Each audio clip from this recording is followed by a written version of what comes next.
Allahu Akbar, Allahu Akbar, Allahu Akbar. La ilaha illallah, Allahu Akbar, Allahu Akbar. Allahu Akbar, Allahu Akbar, Allahu Akbar.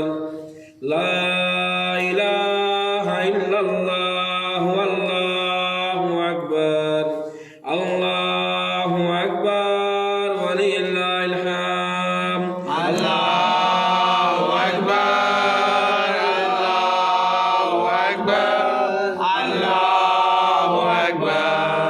La ilaha illallah, Allahu Akbar, Allahu Akbar.